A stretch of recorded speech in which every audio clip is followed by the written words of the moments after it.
time enough.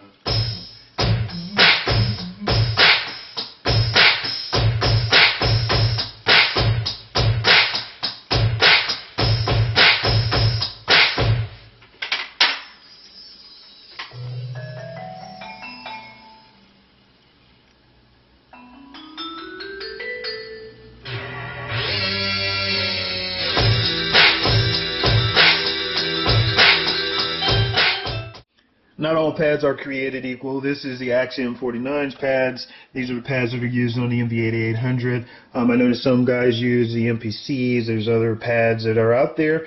And certain pads work better for some people than others, and certain pads work better for certain types of music or styles than others. And so what I'm going to do today is try to show you a little bit of the differences between these pads, show you how to program them, and suit them to your needs. In case you're not clear on how MIDI instruments work, very quickly, drum kits are actually set up just like instruments. And if you go and take a look at the patches that are set up for those instruments, you will find that each note corresponds to a particular type of sound. So I hit A0, that's pad 1. Pad 2 is a snare. Okay, so basically what MIDI does is it maps for drum kits. It's mapping note numbers that would normally be used by a piano directly onto specific instruments that are used in a drum kit. Okay? In my MIDI tutorial, I talked a little bit about how MIDI works, and looking at your manual. If you take a look at the manual, the MIDI control code 147 is for note on and off, and on the Axiom 49 it sends the data values of the actual note, and then the velocity on and velocity off. Velocity off is in data 1 and velocity on is in data 2. So what we're going to take a look at is how to program these into the Axiom 49 first. On the Axiom, all of the controls have a number or an indicator for you to be able to tell which control you're working with.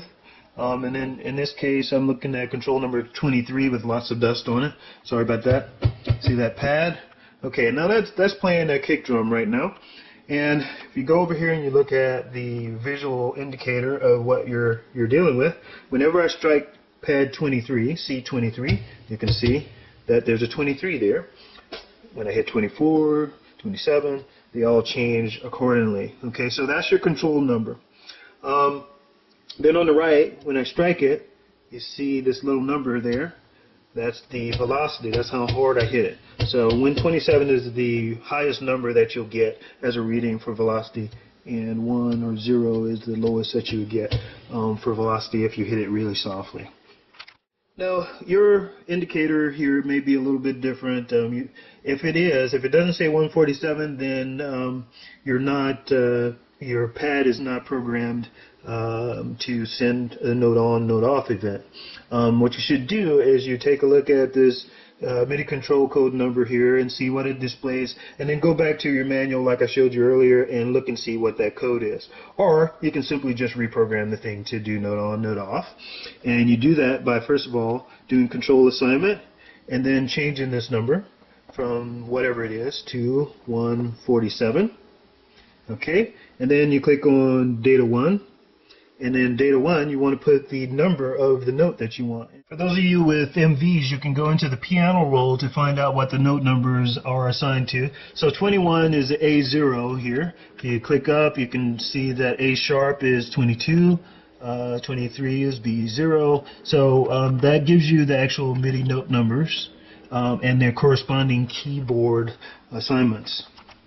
So let's finish programming. So we said in data 1, we wanted to assign this to 21. I'm going to, for kicks, I'm going to change it to 22. And I'm going to hit, so I'm sorry, I should be looking at the Axiom. Okay, so now it's playing a snare drum. Whoops, that's wrong. Go into data 1, change it to 21, and all of a sudden it's a kick. Okay, got it? All right.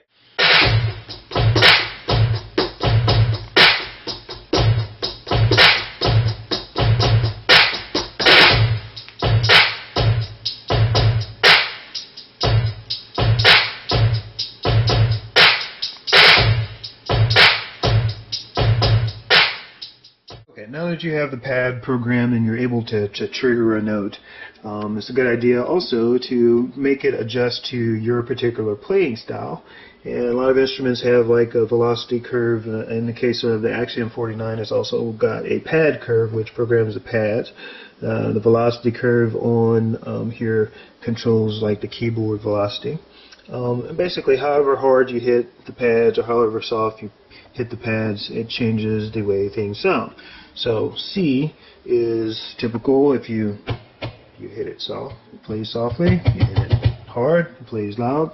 F, on the other hand, if you hit it softly, it plays loud, and if you hit it hard, it plays soft. Okay? Alright, so you want to suit that to your particular taste. I usually have mine somewhere around C5. Oh, and by the way, one other thing is if you hit this softly and it doesn't play softly, then you may want to verify that you don't have the velocity locked. So when you see that lock, it means that it's locked in at a particular velocity. If you turn it off, then velocity works for you. Okay? Now, those concepts work on any pads. You also have the MV's pads. When you go look at these guys, if you go into the system menu, oops, focus, there you go. If you go into the system menu, and you'll see pad panel, and in there, if you go into pad panel, you'll see that there's a control for pad sensitivity. So if you have a light touch, you can play with even the lightest of touches. If you put it too hard or heavy, you really have to bang on it to get any kind of sound out of it. And then there's a threshold for if my finger is just kind of sitting on the pad, I should be able to trigger it. Then there's a control for fixed velocity, so that whenever velocity lock is on, then it will play velocity at 100. And then there's a roll interval. Roll interval. Man, I can't talk today. All right, what's going on with the roll is the MV has got the ability for you to press this roll button here and create sort of a drum roll. Here I keep playing that. Okay, and the roll interval, in this case, I've got it on triplets, and if I change it, you can change it to quarter notes or what have you. The higher the number, the longer it takes to repeat the roll. Hear that? I'm going to turn up the volume. Okay.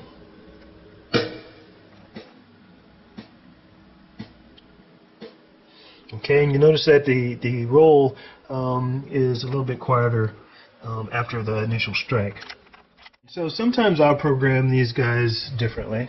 So with the Axiom, I prefer to have more of a more consistent touch. It's a lot more solid. Okay, and then I hit this guy, which is a little bit more sensitive. It's a lot more sensitive. Notice how much louder that was? So I can gravitate back and forth between these whenever I'm writing songs or playing and doing a performance.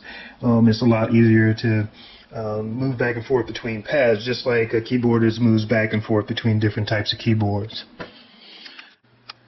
The new Axiom pads seem to be a little bit different, and they respond a little bit differently. And the way that you program it, you hit the edit button here, and then there's they move the menus onto the keyboard. So in this case, I want to hit the data 1, and so it tells me what note the particular pad is on right now. So looking at P3, it's on note number 23.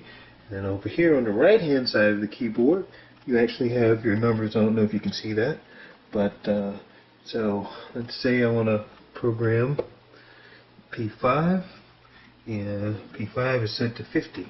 Instead, I would like P5 to be set to 24. So I actually punch in, oops, where's the 2? There's a 2, and 4, and then you have to hit this last key here for enter. And whoops, that's 249. That's not what I want. So I'll hit 0, Okay. And sorry, I'm supposed to hit data. And then 24. Enter. And now P5 does something. Okay, notice that when I'm hitting these keys on the new Axiom, it is giving you the velocity.